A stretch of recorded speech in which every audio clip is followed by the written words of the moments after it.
in NASCAR, you have dominant drivers. It's normal. It's gonna happen. But what normally doesn't happen is that when three drivers are so dominant that they literally earn a coin nickname for their combined dominance. That's exactly what happened in 2018 with Kyle Busch, Kevin Harvick, and Martin Truex Jr. A wild Daytona 500 would only hide the sheer competitive dominance and competition gap that awaited us in 2018. Harvick puts on a clinic and wins the Folds of Honor Quick Trip 500. Good job, Honor. Hallelujah! What a relief. Class remains in session. Kevin Harvick, Rodney Childers, Stewart Haas Racing, and Ford go to victory lane, second week in a row, winning the Pennzoil 400 presented by Jiffy Lube. Great job.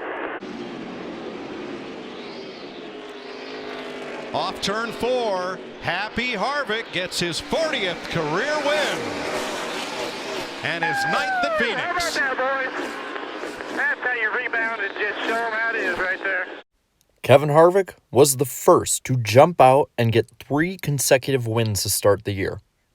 The man to end his streak would be the stage dominator himself, Martin Truex Jr. Martin Truex has lapped all but the next 9 cars. Going to be a great battle for 4th at the finish. Denny Hamlin comes in to spoil the Penske party. And off turn 4, the headlines will read, Jersey boy goes California dreamin'. Martin Truex Jr. wins the Auto Club 400. After this win, we would only have one man left who would help represent the terrific trifecta. A driver never to be content being outdone, Kyle Busch. 4 straight finishes of 2nd or 3rd, everything but a W. Today, Kyle Busch wins in Texas for Joe Gibbs and Toyota. Kevin Harvick 0.3 of a second back. You can see that's where the 18 gains on Larson. He just squirts up off that corner. Larson gains on him getting into the corner. He dive bombed her in there, but not enough. Too little, too late. Kyle Busch wins Bristol. Johnson moves down 3 wide again, back at 6th place. What a recovery for the 48 tonight. They'll never make it off turn 2. I can't believe we're going to talk somehow about they Kyle did. Busch going They for did. 3 in a row. I didn't see this happening when this race started. They'll never A make it off three-peat turn. from 32nd. Kyle Busch wins Richmond. Everybody makes it across the line. After basically a leap week at Talladega, Harvick once again took the top spot. 621st career start. Nothing out back. For the 42-year-old from Bakersfield, California. Moving to 18th on the all-time win list. Here he comes for his 41st career win. Kevin Harvick wins number. It ain't over yet, but it's going to be over. You're all good, man. Hit There. your mark. Harvick is just so good off the top of turn 2. Gets that run into 3. Truex will have one more shot, and here he comes on the bottom. Missed it by that much. Kevin Harvick wins in Kansas. Kyle Busch continued the trend. Coming around to lead his 377th lap of the race. To take home his 47th career win. The Candyman comes. Kyle Busch gets it done at Charlotte. He has now won everywhere. Yes. You guys are amazing. This again only continued into the summer months, starting with Truex, who reaffirmed why he belonged in the same circuit as the other two. Yeah, he was a lap down at one time. Great fight. That's why they're up so high in the points. They're so good at fighting their way back to a good finish. The tri-cornered racetrack has now given us a tri-cornered battle for the championship. Defending series champ Martin Truex Jr. wins the Pocono 400. Racing for position. And he has a 13-second lead. He just needs to let them go. Good call there, Clayton Hughes. When he last won at Sonoma in June of 2013, it was only his second career win. Rounding turn 11 and headed for home for Barney Visser and Furniture Row Racing, Martin Truex scores his 18th career NASCAR Cup victory. I feel like a broken record here, but again it continued with Kyle Busch, earning another win. This time, a legendary win at Chicagoland Speedway. Larson to the bottom of the track. Slide job. Trying to take the lead away. Slide job. Almost. The momentum. The 18. Contact. They make contact. The 18 into the wall. They're side by side again. Going into 3 for the lead. Larson has the advantage. Here comes the 18. He puts the bumper to the back of him. The 18 into the wall. The 42 sideways. Where's Harvick? Here comes the 18. Kyle Busch will win. Wow. Dominated. Once again, only a plate track would spare the NASCAR world again from the trio scorched earth policy. One of the other things That again wouldn't last long, as each took a turn grabbing wins again. The champ. As we've mentioned, the playoff points so important in advancing from round to round to round in the playoffs. And of course, one driver's going to get to the championship round on points. More points going to Martin Truex Jr. as he wins in Kentucky. That's aggressive, but it's good hard racing. Oh! He puts him out of the groove there. Oh, man! I don't know about hard racing. He moves Well, him. he moved him good there. Perhaps making himself the title favorite this week. It's Kevin Harvick in the 4 car coming back and winning at New Hampshire. Checked out as he goes down Long Pond straightaway for the final time, entering turn 3. A year ago, he ended on a winless streak that had been 36 races. Now, as he comes out onto the front stretch, Kyle Busch is going to win at Pocono again. The final hurrah for the summer came from Kevin Harvick, scoring his 7th win in 23 races. Going to have to nurse it home and see if he can make it. Kevin Harvick hasn't had to do anything half speed today. He has been dominant. He's led 108 laps from Michigan. He'll win again in the Irish Hills.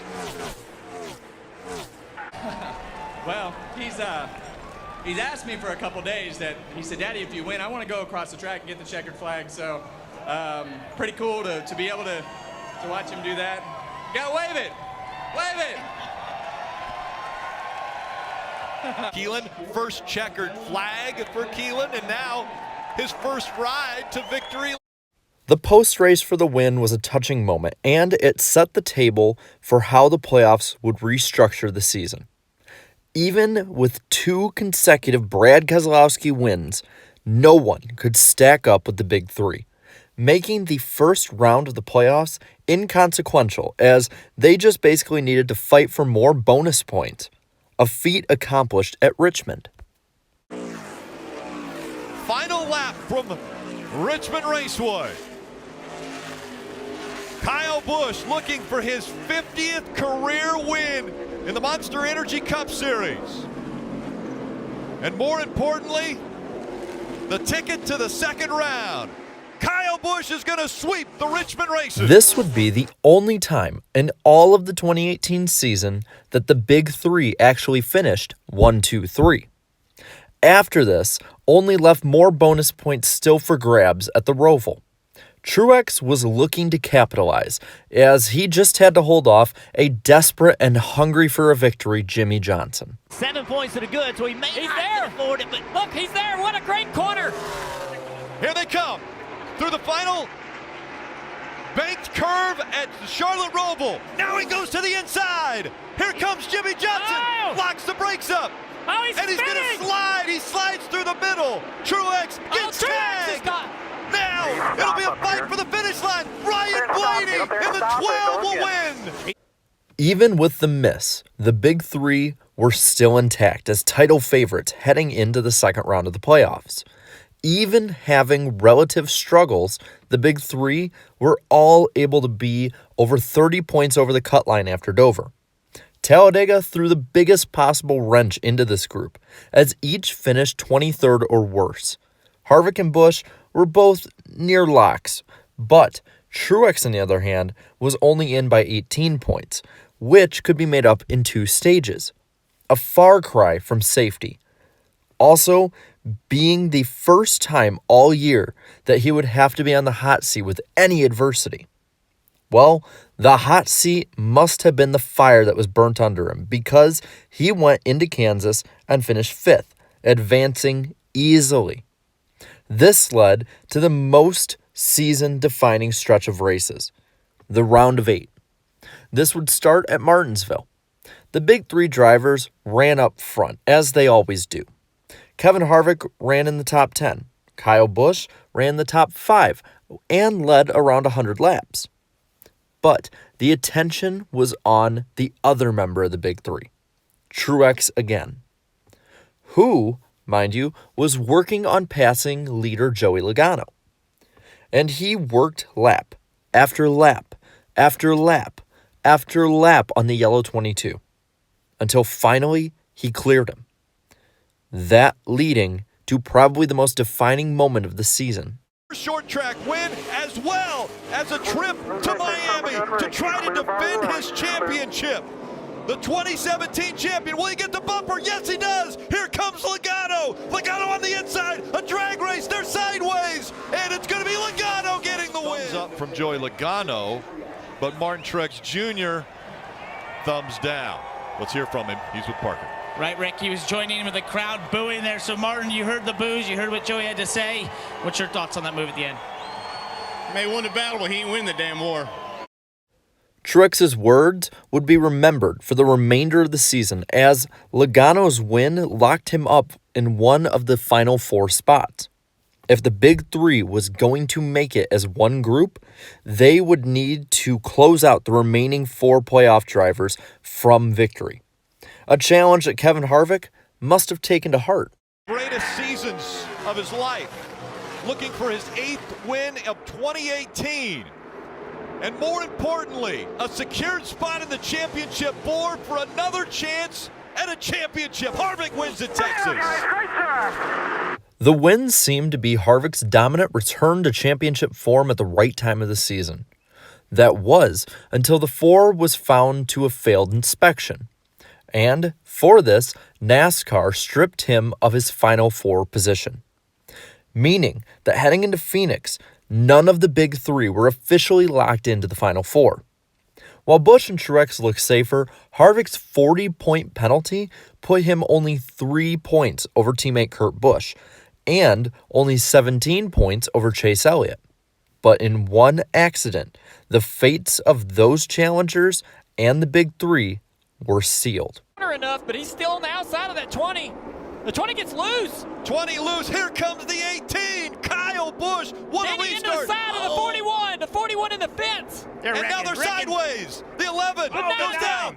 The 9 gets caught. The 41 involved. Championship contenders involved here. Look at the damage to the 41 of Credit One Bank.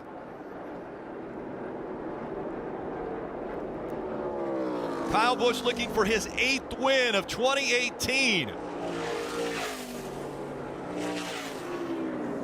One of the best in NASCAR, looking for another shot at the championship. Kyle Busch through 3 and 4 for the final time. Kyle Busch is going to win in the desert. Heading into Miami, all of the big three would race for the championship against the challenger of the decade in Joey Logano. The first stage saw all 4 run in the top 5, with Harvick and Busch leading them. The second stage saw Harvick still leading the final 4 and edging out Kyle Larson at the line at the end of the stage. The final stage opened up the final chance for the big three to win the championship. It was clear that Harvick, Logano, and Truex had championship-level cars. What was fitting is that the championship then became a 2-man race, as the laps wound down between Joey Logano and Martin Truex Jr. Within the last 40 laps, Truex led over Logano, and it was by over 2 seconds. if the cycle of pit stops had gone through, it seemed like Truex had the car to power by him and get his second straight championship. Kyle Busch was pushing his best chance by staying out as long as possible and trying to get a caution for the right time and get his 18 car ahead of the other competitors. With 20 to go, he got his chance, leading to a season-ending final restart with the final four restarting 1, 2, 3, 4. Busch, Truex, Logano, and Harvick. Back in the air. Truex with a great start. Truex couldn't have done it any better. 18 trying to get to that quarter panel to side draft a little bit, keep himself alongside, but he's not going to be able to do it. 78 to the lead and clear. Martin Truex Jr. surging ahead by 4 car lengths. He's looking to the left. All the way to the back bumper of the 78, now to the outside. Here comes Logano, trying to take the lead away. Wow, he drives past the 78. He'll take the lead as they go down the backstretch. He buried that car down into turn 1. How did that car stick? That's incredible. Still Sterling's ahead. No pressure. No pressure at all. TJ Majors giving him the information. No pressure at all. Well, he has risen well above the pressure as he comes out of turn number 4 to claim his first ever Cup Series championship. It's Joey Logano who wins. Joey Logano would be the David to the Goliath Big Three. After winning 20 of 36 races, the Big Three was a footnote to another driver's glory. After all of the dominance, it makes many wonder, what if Kyle Busch hadn't faltered late in the season? What if Kevin Harvick could have kept up the pace that he had in the first half of the race in the final 100 laps of the season? What if, in 2018, Martin Truex Jr. and the rest of the Big Three had won the damn war?